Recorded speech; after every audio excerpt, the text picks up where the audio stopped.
podcast is a member of WildGamesProductions.com and D20Radio.com. Between the time when wargamers played with chainmail and the rise of the Wizards of the Coast, there was an age of gamers. And unto this, Gygax, destined to bear the crown jewel of TSR upon a troubled brow, to show you all how to roll for initiative. The Roll for Initiative Podcast, Volume Number 2, Issue Number 97. DM Vince sitting here alongside DM Will. Will, how are you doing this week? I am doing awesome. It's been good, believe me. And Will is the only one sitting in the chair today this week. It's just me and Will sitting side by side doing the show this week. But we have two special guests on. Two former freelancers from back in the Mayfair day did some of the Roll Aids work. Specifically the Undead Roll Aids one. Number 737 by Mayfair Roll Aids. I have Laurel Nicholson and John Keefe on the line. Laurel, how are you? Doing great. And John? I'm doing fine, thanks. They graciously decided to come onto the show and answer a few questions and tell us the inside scoop that they know back what happened during the day. So some people found it interesting, and we found their stories interesting, so we decided to share it with you guys on the air. So we'll start with the first question, and you guys can switch back and forth who wants to answer it first or second, and I'll let you guys decide. So how did you get started as a freelancer with Mayfair? Well, we ended up going to that first convention. What was the name of the convention, John? It was the Chicago Wargamers Convention, and it was back in the early 80s, I guess, before they got rid of the convention. And so we'd been playing a lot, and so we thought it would be fun to go to one of the conventions. Right, and we played a game that was done by one of the Mayfair writers, and we must have been bad gamers. We couldn't figure out what to do. We couldn't even get out of the first room. Well, that's because we ended up, it was so funny because we had a bunch of us that used to play the games, and we went, and one of the guys that we played with ended up completely usurping the way that the designer wanted the game to be played. And he ended up there were droids, and he created a whole droid army and took over the town. And the designer, the writer, didn't know what to do. He'd never seen anybody or any of this coming in any of the testing that they'd done. So we ended up spending the whole day there. It was pretty funny. But not accomplishing anything. So anyway, we were talking later on, and we didn't like the way it was written because we couldn't figure out how to get out. It had something to do with computers, and none of us knew anything about computers.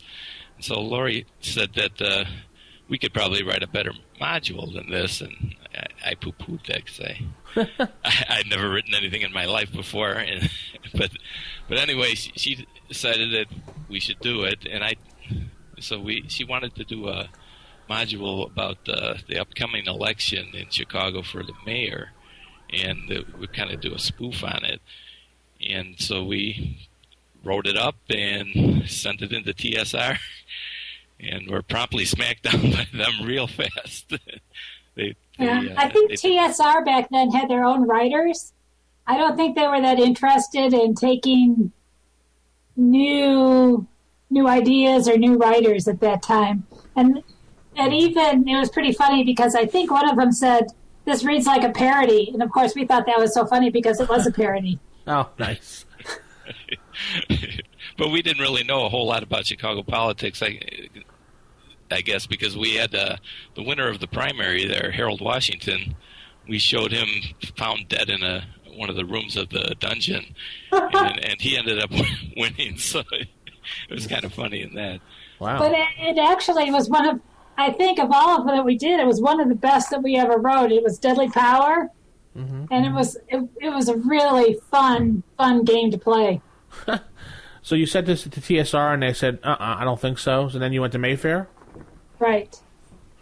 And we worked with Corey Glaberson. Yeah. Yeah.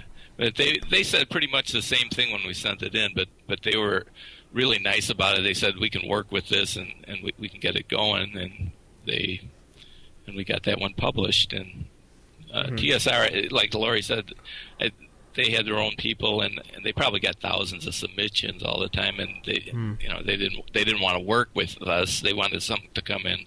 I would assume that would be pretty much polished. I see what you're saying. Yeah. So, how many things did you wind up getting published when you were with Mayfair as a freelancer? I think we had about 4 published. We had the Deadly Power, Elven Banner, the Monsters of Myth and Legend 2, and the Undead. And was there anything... It was lots of fun. Was there anything that you did submit that didn't get published and you wish that it probably should have got published?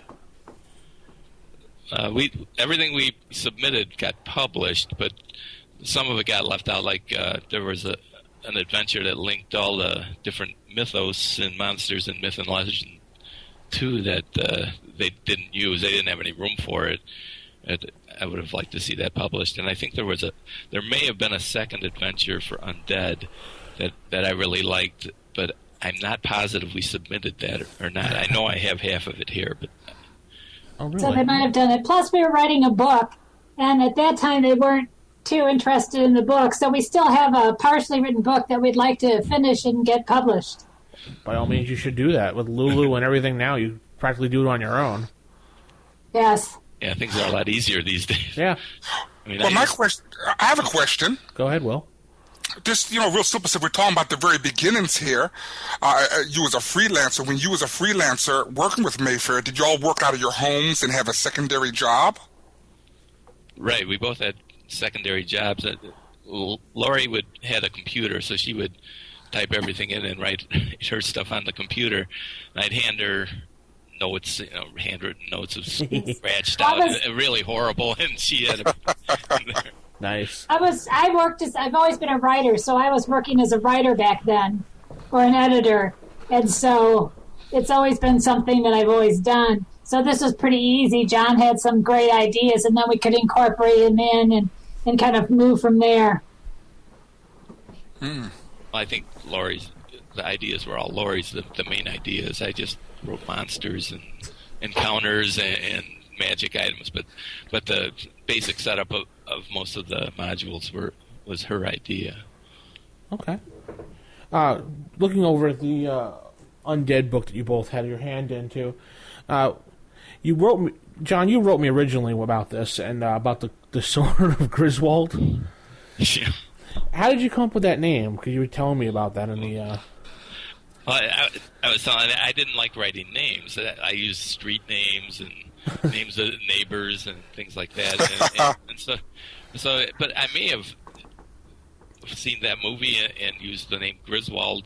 I know they didn't use the names of the I forget what the offspring of Night Bay and the Adventures. I named them all, and they were all named Cleaver, like the children were the Cleavers, and they took that out. But that. So I could have been inspired by TV shows and things like that. I remember we had a question about that sword, too. About the number of times per day you can use it, and it seemed kind of weird. Yeah, we either didn't write it very well or it got edited poorly. But what I did, what it was really for was the end of the adventure that I wrote was supposed to be where you come out with all the dwarven treasure, and then you face like 250 dwarven slaves that were being controlled by some moon scourges and whites and things like that. And one of the ways you could get through these tightly packed dwarves was if you thought to pull out the Sword of Griswold, then the dwarves would notice the sword, and the charm would be broken on them, and it'd help you out, and you wouldn't have to either kill them or push them out of the way. They were all, I think, one hit to kill. And so it was really a plot device, and they changed it more into an incredible sword that we didn't write. That if you swung it, I think a swath of undead 10 feet wide would all perish and things like that. So yeah. It was a little different than I intended. Well, I think what confused us the most is where it said it gave off all the stats and it said can be used twice per day. So you can only use the sword twice a day.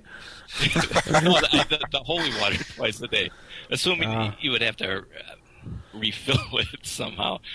I have a feeling these swords wouldn't be very durable with little squirting things in the hilt. But So then, with that all said and everything, y'all's relationship with Mayfair as freelancers, was it a difficult relationship? Because, I mean, I remember Mayfair from 1981, doing Settlers of Catan and all that other good stuff back in the day.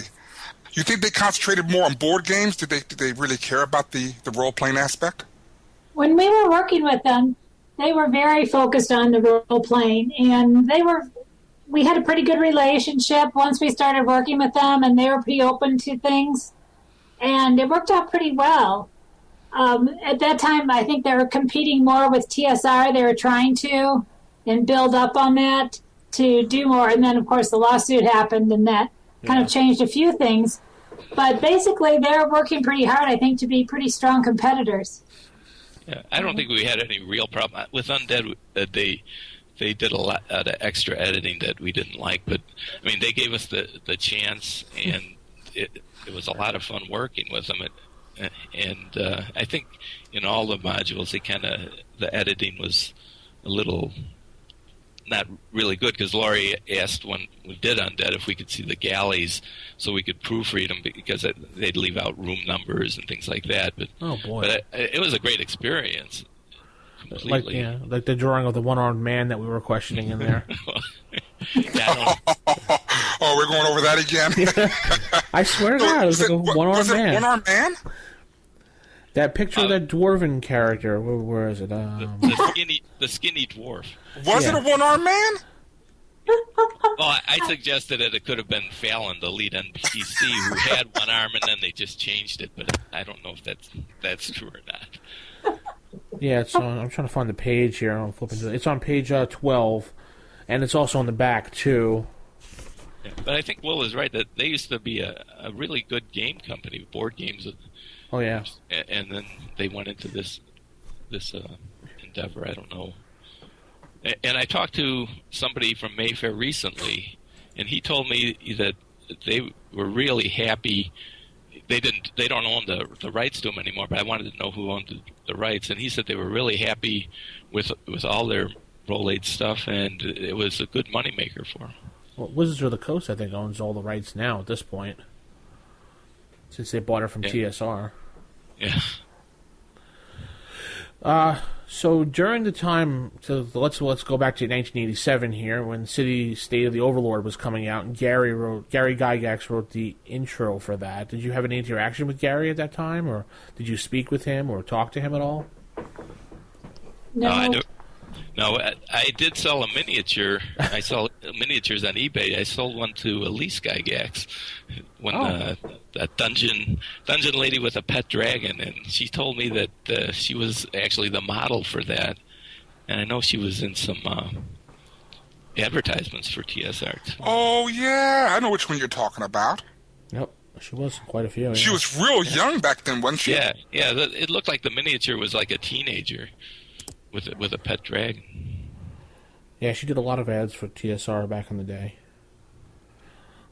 I wonder why. Sometimes I don't think she's happy about it too when you talk to her about it. Really? You spoke briefly about the lawsuit that happened between TSR and Mayfair. What effect did it have upon you guys during the time when you were submitting things? And did any of the rules change? Were they more lenient? Were they more strict about how they did it? What went on during that? The lawsuit was in the 90s, the real lawsuit, but they had some kind of agreement that they made, I guess, with Mayfair, and we had to change, I think, a little bit of how we wrote. We had to start using stamina and appeal and things like that, and that's when we had to use Thaco. You guys call it Thaco. We used to call it Thaco. Well, we actually call it Thac Zero. I say Thaco. I assume you're pronouncing it right. But yeah, we had to put more stats in, and that annoyed me when we had to do it with the monsters. I think in Deadly Power we just wrote stats, and then we put the 6 stats. And they were in the proper order. You didn't have to put the Constitution or anything like that. And that's about the only thing that I can think of. They changed the the covers a little bit too. Yes. But that's about all I've noticed. I don't know. We really didn't have a lot of interaction with the lawsuit or anything like that. They pretty much kept us out of it, just told us what we needed to change. Just when you came up with things like the HTK and things like that, or I believe that's some of the abbreviations were used in the book. Right. I think we used hits to kill. Yeah. In all of them. Now, what year was that? Was that in '93? The lawsuit? I think the lawsuit was in '93. Right, I was just checking it out. I'm just making sure the right one. And basically their claim was copyright infringement, trademark infringement, false designation and misappropriation, unfair competition, and breach of conduct, all arising from Mayfair's use of its products or TSR's Advanced Dungeons & Dragons trademark. Wow. I think one of the things with Undead was that the Dragon magazine did a review of it, and Mayfair, in their advertising, used the review, and the review said it was a Dungeons and Dragons product or something like that, and they didn't like that at all. We thought it was great. So when you did as a freelancer, they obviously, you asked you to do the book and they paid you. Did you still get any money afterwards? I'm not asking for an amount, but did you still get money to this day for the book, or? We used to get royalties, and we haven't for many years now. But I noticed they're all still on sale on Amazon, so I don't know. Maybe we should check into that, John. I think those are probably being sold by third parties. But yeah, I think we got surprised once they released it in Germany or in Europe, and they sent us an extra check, and we were real surprised by that. I know back in 2005 or 6, Mayfair had a whole bunch in the warehouse and just said, we're selling them for like $5. Here's the link. Order them up as much as you want. Limited, once they're gone forever. Right. I think all the collectors jumped on that and bought every Mayfair item that was out there. Okay, Will, you want to go for the next couple questions? Sure. Will? Okay, no, I'm here. I was just listening to everyone and just trying to absorb everything that's being said. Go on with the next one. Okay, so you want me to ask the next question? Yes, please. Okay. Number when 4. TSR, booted Gary. Yeah. And redid the game and decided to pull the whole Demons and Devils theme from the game. Mayfair then released the Demon box sets. Do you think they did this to keep that element in the game as TSR went mainstream? Yeah, I think Demons are... I don't particularly like them, but I think people love them. And it would be a good marketing strategy to come out with Demons once TSR got rid of them all. That I would think that might have been a reason they did it. But I don't know if we were asked to do anything like Demons. Laurel, no, we were never involved in that part of it. We would have been, we would have jumped at anything they wanted us to do. I thought they asked us to do one more, and nothing happened with it, but I can't remember what it was. Okay. It was another one of those, like the Myths and Legends or something like that. Myths, okay. So I guess that clears up the question, are you involved with the Demon box set? So I guess that's no. You did say earlier that you did submit some things to TSR. What was it exactly that you did submit to TSR?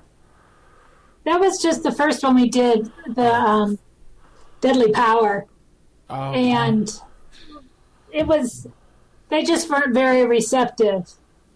So we thought it was, we enjoyed writing it, and we thought it was a great game, and we figured somebody else would want it, and Mayfair did.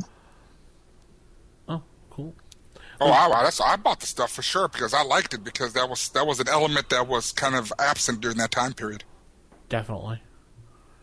Back then, I used to buy a whole bunch of non-TSR things. I really liked some of the early Judges Guild, and the Companions modules were some of my favorites. Oh, yes, they were really hard to DM, but they were great modules. Was there anything else you tried? Did you ever try submitting to TSR after that, or you just said, nah, never mind?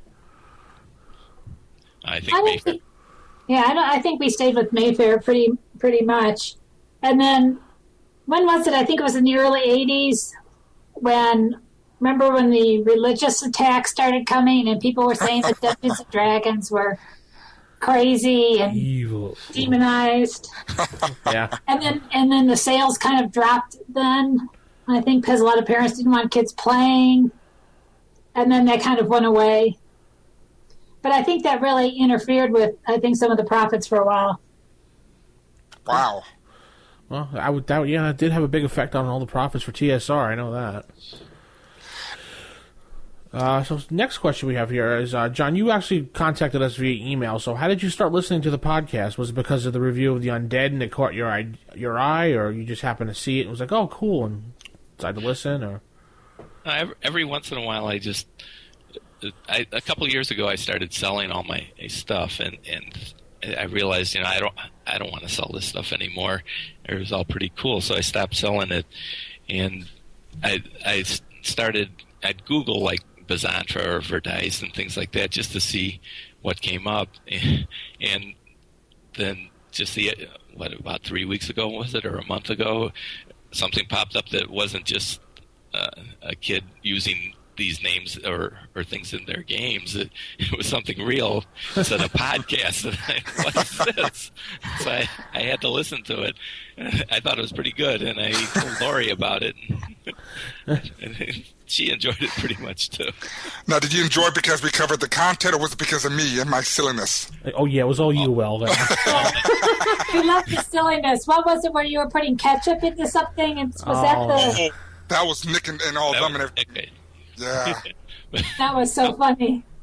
Well, it was funny. That's sort of Griswold. The first thing that came to me was National Lampoon's Vacation. Yeah. I said, no. That's what we kept saying, Griswold. Pronouncing the name, we were laughing. It was lots of fun to listen. I think you guys do a pretty good job. Well, we try our best. Thank you. Yeah. Are you guys? And it's fun because we wrote these a while ago, and you tend to get on with your life and forget about them, and then you hear other people are still playing them or looking at them, and it makes it so much more fun again. Oh, definitely. Brings it right back to the day. Mm-hmm. Are you still freelancing?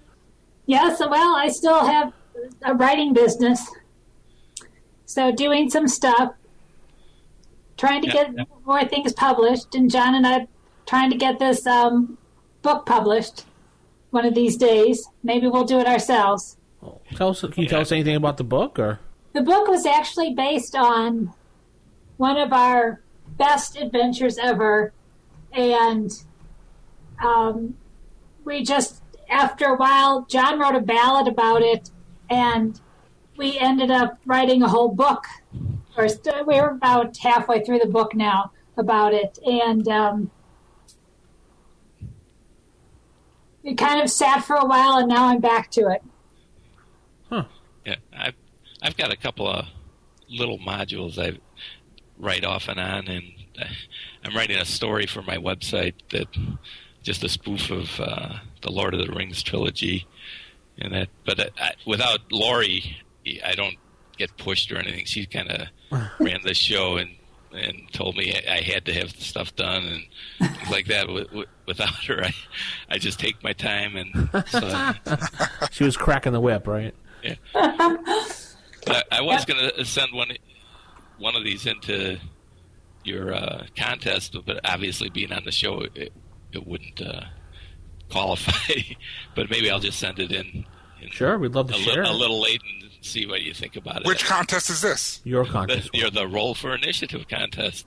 Oh, you're talking about the one for the free books? For the free books. Oh, but yeah. We would definitely love to share it with everybody because they'd love to see it. I mean, we haven't received any submissions. Who knows? You might be the only one to submit something. Well, maybe I could win if I'm the only one. But I think I'm disqualified otherwise.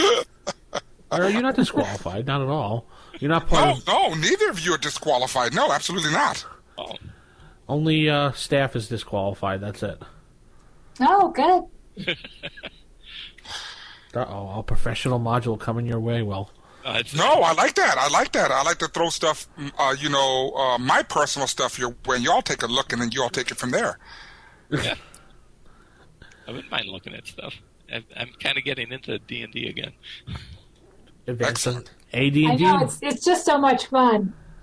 what was the most fun is when we started Undead, it was the whole idea was to create this whole world, and you get to the best part of writing is you get to create a whole world with characters who, if you could change life, it would be that easy. You make people do what they're supposed to, and in modules you can do that to a certain degree, and how certain people should act. If you do the right thing, and it was just very enjoyable that way.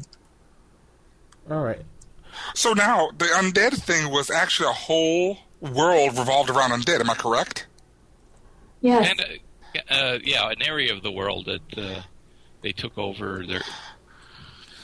Oh, that's interesting. Yeah. Oh, you know what? You probably took my criticism concerning how I was looking at the military organization of the undead. Oh, that's right. That was the one I did. That's why I remember that now, because I said I would have done the undead a little different, but I liked how they did the setup with all, the leaders of the undead and so on. I wonder if TSR was thinking about this when Ravenloft was coming out. They thought this was a threat to Ravenloft. I'm just wondering. Could have been. Very good question. Oh, actually, I mean, just having that kind of a land. I played the Ravenloft module, but I can't remember much about it. Was that in kind of a world, separate? Well, I6 Ravenloft was just an adventure. Yeah. Right. But then later on, they did create the Ravenloft setting, which then became a demi-plane where it was run by undead. This came out in 86. That came out in, 92? Right, so I'm just trying to figure this all out. If this is something that was in the works, I have no idea. Unless Lorraine had a vision of 6 years advanced, I don't think so. Yeah, who knows these days? So what's the one thing you want, if you could look back and change the Undead book and in whatever piece you want to, what would you change about it, John?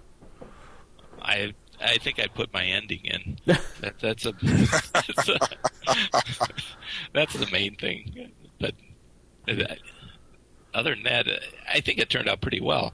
When I look at it, I say there's certain things that I think didn't work out that well. And did I write this? That's garbage. Or I think we used hideous, the word hideous, like 3 times in the first page. But then some of the monsters and magic items we wrote, and even the spells, I think are really good. Maybe a little geared toward high-level players, but I think there needs to be more good stuff for lower-level players. But I really like some of the things. All right, and Laura, what about you? What would you change about it if you could change anything? I was pretty happy with the way it turned out. Like we said, there were a few things, like how the Griswold sword was supposed to be used, but and how it came out. But basically, I thought it ended up very, very well done. Excellent. Okay. My question, do y'all still have the original manuscripts, or did you have to turn everything over to Mayfair and it became their property? I have a copy of everything from Undead, except for the new monsters and spells and magic items. I have the whole adventure and background. Oh, wow. I'm sure Laurie and I have the whole galleys. I'm sure Laurie somewhere has got all the rest of the things. It'd be interesting to see what it looks like compared to what it is in the print here. Right. I think you had more maps too. They didn't put in, didn't you, John? I'm not sure. I didn't look at the maps. I think you had a lot more maps. Yeah, they probably ran out of room too. Quite a few maps. I'm looking at 1, 2. 3. So then, with the stuff they didn't use, does that revert back to y'all's property, or is it still property of Mayfair's, or what have you? I've been trying to find that out, but now that you say Wizards of the Coast owns it, maybe I should contact them because in the basement I know I have the whole adventure for Monsters and Myth and Legends, and I'm sure Laurie has the other adventure. I have half of it, and I'm sure she's got all of it hidden away somewhere. I'm not sure, John. I have to look. Yeah. But I would love to. I'd love to buy the stuff back if you could buy it back cheap. Maybe. Or at least if we could print one, another one as a follow-up, we could do that. Right. I'm trying to see if by looking here who actually owns it. But last I saw was Wizards of the Coast owned it, but I don't think they're doing anything with it. Yeah, Wizards of the Coast owns the copyright. Okay. Oh, do they? Yeah, they still own the... I'm looking at the trademark and copyright. What is it, the Federal Trade... Yeah, they still own it right now. They're still registered under their name, so... That's unfortunate because I see a lot of potential for this material to be re-released through Kickstarter. Interesting. They own Mayfair and everything, but they don't own... They let Rolaids itself expire, so... Did Rolaids expire? Yeah, that's kind of interesting. They have Mayfair and TSR, but Rolaids is expired. Oh, so we could do it, John. Maybe you can pick it up. That'd be nice. You need a copyright lawyer probably to take care of all this. Yeah. Anyway. So, Will, you were saying that as addendums or what? What were you thinking? Well, I mean, Kickstarter has been doing really well for some of the from some of the companies out. I don't know if you all kept track of the the D20 glut that came out. There was a company called Necromancer Games. Are you familiar with Bill Webb? I'm familiar. I've heard of Necromancer Games. Right. I'm not familiar with the person. Well, what happened was Necromancer Games went defunct, and they created Frog God Games, and they're taking from what I understand now, they're taking all of the old material that was in D20, and via Kickstarter, they converted it over to Pathfinder and Swords and Wizardry, and that has proven extremely successful with them. Like I said, it all depends on how many people, pledge to that, that project and everything, whether or not it's going to be successful or not and everything. And I was just wondering if you could take your material again, but since it's owned by Wizards of the Coast, I don't think that's going to be possible because you will have to have rights to every bit of the material because you can't use it in the Kickstarter. Well, but if Rolaids isn't part of that anymore, if it went defunct, or they don't have part of ownership of it, yes, I would look into it. I mean, this is y'all's material. This is your lifeblood to the gaming community. And believe me, there's a lot of fans out there that love your material, and we would love to see it, come back out or reprint it or however y'all want to do it. That's y'all's, ballpark right there. But believe me, I'd be the first one, to go on there and use PayPal or whatever to get the material. Yeah, you don't even have to use the Rolaids name. I mean, why not just I'm a huge fan of y'all's work. I love y'all's work. I thought the artwork was great. Do you all keep track of the people that did the artwork? Who did that? That was I don't know. I like the artwork. It was listed in the book as interior art, Jeff Bush, Tiana Burtz, and Gerald O'Malley. Maps done by Jem Klaus. Mayfair hired those people, so I don't know. Oh, they were freelance. Okay. Well, they may be freelancers, but we didn't know them. Oh, okay. If you did, you would have talked to him about that one-armed dwarf or whatever he was. Right. That kept making me laugh. The one-armed dwarf. Yeah. Well, it's going to be marked in my mind forever, and I'll be thinking about it when I go to sleep tonight. Maybe we'll have a special game just called the One-Armed Dwarf now for you. And you guys were laughing at the fact that it was like, oh, they put him that way so they wouldn't show his package. I was like, why would they do that? Oh, that's right. Those were the naked character ones, right? Yeah, and you guys kept saying, well, if he was front ways, you'd show his package and his goods. I was like, well, that's kind of silly. You know, why don't they just draw like a piece of rope around him or something? Or they could have put a bush in front of him? Yeah, or something. I was like, yeah, the picture looks like he has no other arm. And you guys are like, oh, it's there. It's on the side. I'm like, where? Oh, Lord. That's too funny. Yeah. Oh, boy. Anyway, so I guess as a final question is my surprise question that I always ask people in my interviews. So we'll start with John, the first one. If you could be a household appliance, which one would you be and why?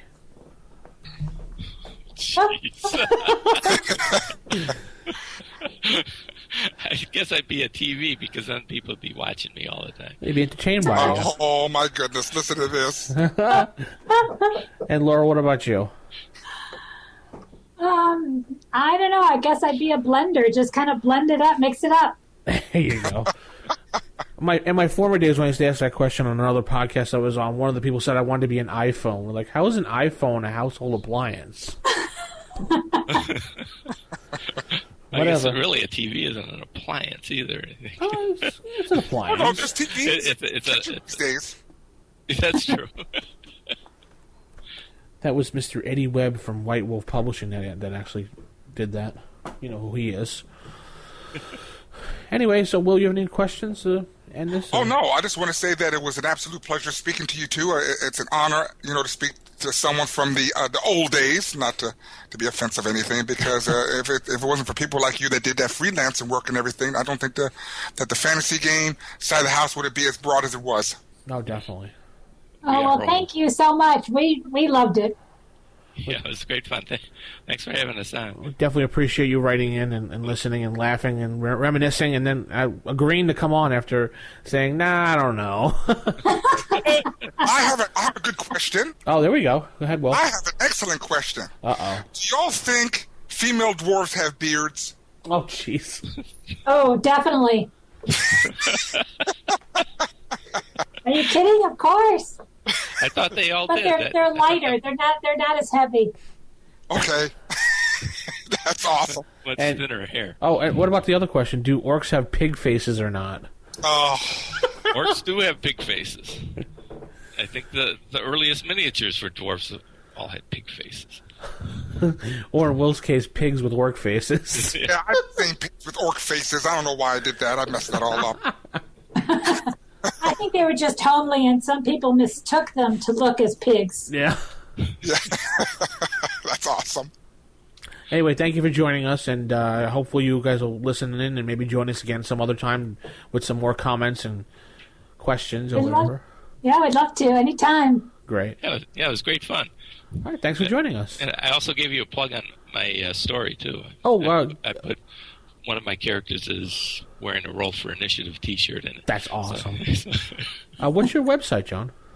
www.leadminiquarry.com. Lead Mini Quarry, you said? Lead Mini Quarry, like lead miniatures and a quarry, like a rock quarry. Okay. And Laurel, do you have a website or something that you maintain, a blog or something people could follow? Or No, not yet. Not now. See, she's old school. She's old school. See there? I like that. Yeah, remember when we were writing these, she wanted me to get a computer, and I said, I'm never getting a computer. Never, ever say never. And now she's old school. There you go. The roles reversed. All right, thank you guys for coming on the podcast, and we appreciate it. I'm sure our fans do as well. Take care. Bye-bye. Typical. Of all the evil creatures in the world, I like to find one with table manners. What, are you kidding me? I spent years cultivating the worst table manners on the planet.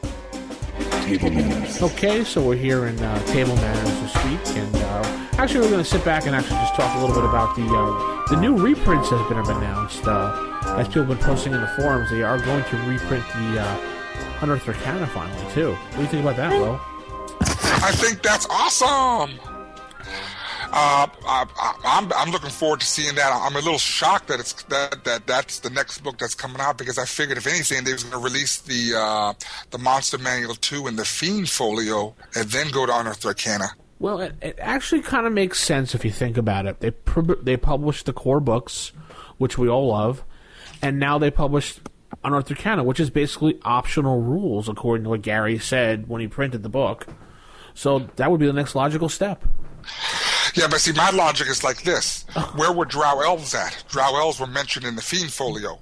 And I figure if anything, since they have the complete stat blocks and description of Drow Elves in the Fiend Folio, that they would have the Unearthed Arcana after that, at least that, so that when they start talking about Drow Elves in the Unearthed Arcana, then you have something to reference to as far as their special innate abilities. I know the Unearthed Arcana covers a little bit of that stuff, but, just a thought. I just figured, that they would have that first. Oh, yeah, probably. I would assume that it would probably come out soon, because they are releasing the A series and the S series as well of modules. Yeah, that was actually another surprise to me as well and everything. And again, I can understand the A series. That makes sense because, hey, alphabet, A, B, C, D, E, F, G, so on, and A series, A1 through 4. That's good. Now, did they say they was going to release it like the Slaver module as a whole module, or are they releasing this in a hardback format, or are they releasing this separate modules each? I don't know. Understand yet what they plan on doing. Do you have any idea? No, as far as what I was posted was they were just going to release them as modules, reprints. I'm trying to find the announcement. That's going to be interesting. Yeah, I mean, I wouldn't mind seeing those modules, especially the Tomb of Horror one. That needs to be reprinted again.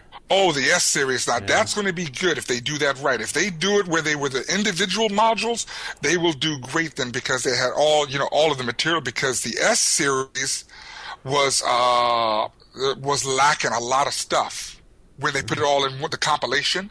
Oh, that's right. So, yeah, I'm not a fan of compilations. No, but some of them do well by bridging a gap between the modules, so it helps the DM instead of you just doing it on your own. Oh yeah, well they did that with the Giant series and actually gave it some storyline finally, but it worked out perfect. Like I said, I'm looking forward to all of it coming out because I'm buying every bit of it. Yeah.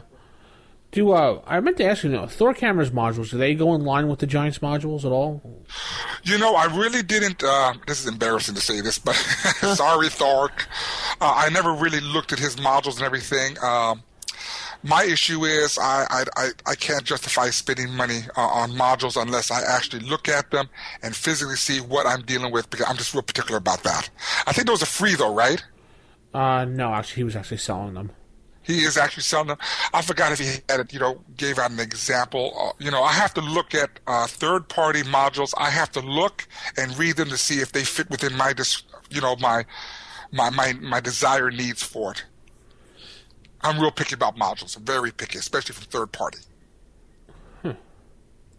Yeah, the A series and the S series are being released in a hardcover. So maybe it's going to be in one compilation. Oh, it is a hardcover. Yeah, it's released in hardcover in March or April next year. Well, it is what it is. Now, they could do it hardcover, and I'm glad you brought that because I got something else to ask since we're on the subject on hardcover. If they do hardcover and they do them individually, that'd be perfect. I have no problem with that. I would love that. I think that's awesome. So what's your question? Well, the question is, I just went to the gaming store yesterday, as a matter of fact, to see what came in last week and everything. And, of course, not too much come out, just a couple board games and some miniatures come out that I picked up. And I picked up some of the X-Wing, that Star Wars game, picked up some of that stuff. But I saw a new Forgotten Realms book that came out, a new hardback book. Oh, yeah, okay. And I am not sure what that book belongs to because I don't know if this is for the next version of D&D. Are you familiar with that right now? The D&D Next? Yeah, because this is, it said Ed Greenwood's Forgotten Realms, and it's a new hardback book, and I don't know what it's for, but I didn't have time to look at it. Just didn't know if you knew anything about it. No, I don't know anything about it at all, because I don't keep up with the newer editions. I think maybe it might be a bridge, like to clean up what they screwed up. Well, yeah, I know that they're trying to do something like that. I'm trying to figure out where it was at, but I just don't see it online right now, where it's at here. I just can't find it right now. I need to call down there and find out what book it was. Well, they're also redoing the second edition reprints now, finally, too. Oh, they are? Yeah, it was announced they're doing the core second edition books. Oh, my goodness. That's going to be a lot of stuff they're releasing all next year. I'm looking on Amazon. The Slave Lord series is a compilation, but it says A0. There was an A0? I don't know. That's something that I will have to take a look into again. Because if I remember right, the Slavers, wasn't that second edition or is that first edition? The Slavers? Well, that's first edition. It is first. Yeah, I had it in a second edition format. That's what my concern is. Because I know they released some of those for second edition. Well, I'm looking at A4. I have A4 on my shelf here. I just pulled it down, and that is definitely for first edition. Oh, yeah, A1 through 4, definitely first edition. But what it says here on Amazon, selling it, $38, by the way, for the compilation. It says A0 through A4. Yeah, that sounds weird. And if you're looking at Scourge of the Slave Lords, that's the compilation for first edition. I keep saying Slavers because I'm thinking of the second edition thing that they released. There it goes. In 2000, Wizard of the Coast released Slavers, which was a sequel adventure for second edition AD&D rules. And that took place 10 years after the events of A1 through 4, so I was getting the two confused for some reason. Yeah, that's weird, but it says here Yeah, that's weird because it says here A1 through 4 for the Scourge of the Slave Lord, so I don't know why it says that. And then they have the S series listed as Dungeons of Dread compilation, S1 through S4. And that is $30.72 at this point. Whoa, how much is the Slave Lord one? $38. That's actually not bad. But that price will go down as people order it. That's the good thing about Amazon. As you order it, the pre-order price always goes down. Now this stuff is going to the stores, right? This ain't going to be just an Amazon thing, right? Well, it's listed on Amazon right here. So, take it how you want to take it. I mean, I'm sure they'll probably it'll probably go to the store, but your best bet is to get it off Amazon. Yeah, I'm gonna take a look at that. That's interesting. So if it's how much is it on? $38? $38 for the A series and $30 for the S series. Yeah, that just doesn't make no sense. I just don't understand the price. I don't. It's supposed to be a hardback compilation of the four modules. Right. I don't know if they're going to write like a little bridge to the different modules like they did with the Giant series, like you said. Yeah, this is just interesting how they're doing this. I just can't grasp it right now, why they're doing what they're doing right now. It just doesn't make no sense to me. It's going to be a hardcover. So I guess it may not be the compilation. They might do the separate modules. It's just going to be interesting how they do it. We'll see. Well, I'll definitely have to see. What do you predict next they're going to print out of the reprints? Or what would you like to see? Well, with first edition, I want to see all the hardback books getting released. I definitely want to see. Well, really? I like darn it, they can't. But I think as far as the adventure modules, I definitely like to see the C series. The C series, yeah. Oh, like the competition series. Oh yes, I think they're great modules. I like the C series. I like the I series. I like any of the first edition modules. Tomb of the Lizard King. I definitely love to see that redone. Or the Pharaoh series was another great series. I like to see all those get released. They're just excellent modules. You know what? T1 through 4 wouldn't be a bad idea either. That might be a good idea. I just don't know about the deities and demigods yet. I don't know what the deal is on that yet. I probably think they're going to print the Legends and Laurel with the deities and demigods. For some reason, I have a feeling that's what it's going to be. I don't know why, but I just have a feeling that's what they're going to reprint. Yeah. I just hope sales will justify the rest of the material coming out. I want to see everything get released for first edition. Well, I don't care. Who cares about the Dungeoneers and Wilderness? No, I don't use those, so I don't care about them. Yeah, those I don't really care for either. I didn't really care for that. First edition, I didn't use any of that. That turns it into like second edition almost with those stupid skills and everything I hate. That's right, folks out there, it does. 1.5 edition, as much as people are sitting there in their chairs going, it's not 1.5. I can't, I don't know why people have to, label everything as another edition. And this is not, people have a right to say what they want. Everyone has their personal opinion. There is no 1.5. Oh. It's a first edition, second edition, 3.0. There is a 3.5 because it's denoted on the book 3.5. Then it's fourth, and that's it. There is no 4.5. Pathfinder is not 4.5 or 3.75 or whatever you call it. Yeah, it was 3.75, yeah. I can't remember what they called it. I don't know what they was trying to say. Well, whatever it is, I ignored them and said, whatever. To me, it's Pathfinder. Pathfinder is just that. It's its own game. Just like 3.5 was alone and so on. And they tried to justify with, like basic and expert and class. They started at 0.15, then, 0.05, then 0.01. Come on, stop.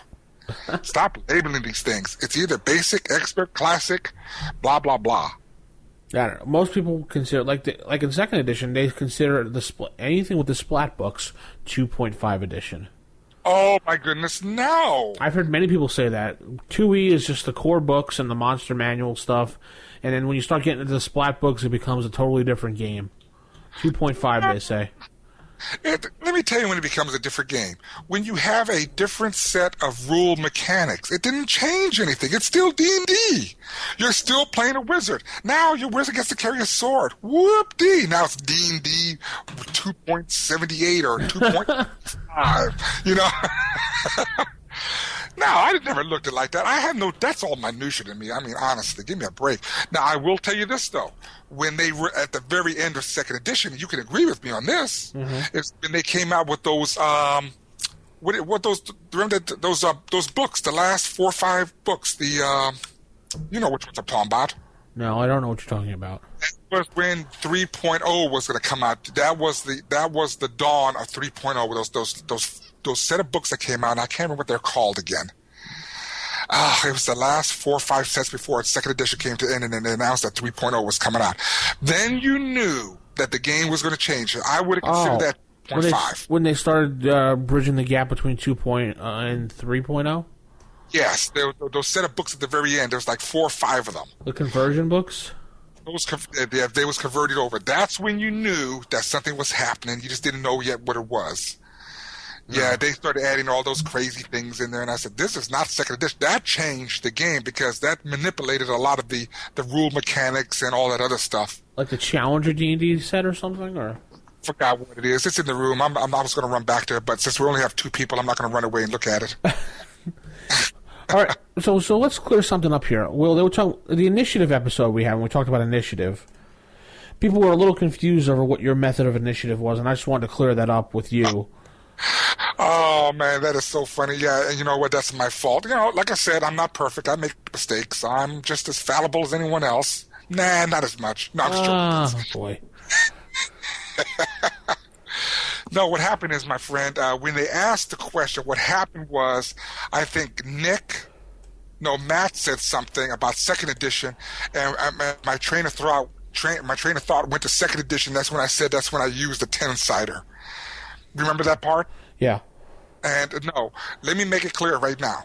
When I play first edition, you will have a 6-sider for initiative. When you roll initiative, then we do all the little other stuff like the weapon speed or what segment the spell goes off and all that when it goes into the next whatever. That's how I do initiative in first edition. I roll a 6-sider. When it comes to second edition, I use a 10-sider. Right. And do you use that combat chart, that addict thing that was out for a while? You know what? I don't even need addict. Let me tell you why I don't need addict. Because back in that day, oh my goodness, who made that chart? It was first edition. I talked to Frank Mentzer about it. He was the one that told me they only made like 400 or 500 of them. Mm-hmm. I got the combat wheel. Oh, yeah, okay. The old plastic combat wheel. And those things are very rare to come by. I have like 3 of them in there, and I think that's what I used. I don't know. I couldn't justify reading 30 pages just to learn how to do initiative. Well, you know what? The guy that did Addict, I give him kudos to it for actually going there and then doing all that stuff and everything. I see some issues with it, though. I can read the DMG and get it much faster than going through the Addict. My method just is real simple. The lower a number goes first. You add, if you want to use weapon speed, you add it onto that. Or spell segments, you just add it on to that, and that's it. And that's how you go. And then people were like, whoa, what happens if it's greater than 6? Well, then you just, every round is 1 through 6 with 10 seconds, so the next round would start at 1 again, right? Yep. So then, say the group rolled a 2, and you go on an 8, because you're casting a spell. So that means you will go on segment 2 in round 2. That is correct. 6, 7, 8. Yes, that is exactly how it should be done. So, that's just the way it is. And if you want to cast spells like Call Lightning, which I believe takes 1 turn, or if you want to cast, what is the other one that takes a turn? Not a wish. What is the other one? There's another one that takes a turn to cast. I think Fireball's up there with the amount of time it takes. No, Fireball's actually pretty quick, ain't it? Well, I thought it was like 6 segments or something. So, regardless, I don't know. And so, yeah, I believe it is. It's just been a while since I looked at those spells and remember things. I don't memorize things, so I always look things up in the book. I know, you took it up so much, you should know. Well, I don't memorize the book. I'm not a book nerd. Insect plague is 1 turn. What's that? So, insect plague Yeah. And that's only a 5th level spell. And that's like 1 turn. Control weather is 1 turn. So conjure earth elemental is 1 turn. Now, let's be realistic. A good portion of those spells you probably won't be casting in the middle of combat. Because once you get damaged, the spell gets disrupted, you're done. Yeah, exactly. So you usually cast those spells long before combat starts, but in the event you do, well, it is what it is. So now, when you take weapon speed into consideration, because I believe someone had a question about that. Did you see that? No. About the halberd and the using a dagger? I don't use weapon speed and armor. I don't use that stuff, so... Okay. Well, these days, we will discuss weapon speed and how weapon speed... Did we already cover weapon speed before? Yeah, we have a bunch of times. Okay, just making sure they know that, because his question was, well, what happens? The halberd is a reach weapon and the dagger is not. Oh, here we go again. Well, so the reach weapon is going to hit before a dagger is going to hit, unless he's throwing it. Hand-to-hand combat, the halberd will attack first. That's what I would rule on that, regardless of weapon speed. Yeah, it doesn't matter. I don't care what the weapon speed is. You're closing into somebody. He's got that reach weapon. He's still going to close in faster than you close in. Right. Now, of course, there's some exceptions to the rule and everything, but since we're not going to cover weapon speed, I'm not going to cover it. I would say, initially, the halberd's going to win, but once you close in, the person with the halberd's going to have a disadvantage, because he's going to have to back up or pull the halberd back really far to get that shot in on a person that's really close. Yeah, that's how I see about it and everything. Doesn't that make sense, right? Say again? That makes sense, right? Makes sense to me, as long as they don't try that realism thing. Well, if our weapon is 18 feet long, well, that's 18 feet long. I'm glad. Nah, it's just another thing and everything. All right. Well, there you have it. There's the show for this week, issue number 98. We're only 2 away from the big 100th episode, which actually is going to land on, I think, the Halloween weekend. Yay! If I'm looking at the calendar, right? Yeah, it'll end up on the 28th of October, which would be number 100, which would be the Halloween episode. So we're going to be doing a Halloween / 100th episode, looks like. Well, that's going to be good. Yeah, I don't know what we're going to talk about. Maybe we talk about some undead or something. We'll figure it out. Yes, that would be awesome. I was just trying to look here for Wizards on the latest releases here and everything. But I just don't see that something right now. I just can't find one that Forgotten Realms book. Yeah, I bet if you go in their forums under product release, you'll see what you're talking about, the book. Yeah, I'm going to have to look for that. I just have no idea. Well, let's end the show. Keep it original, keep it old school, and good night, everybody. We'll be back next week. See y'all later. Bye.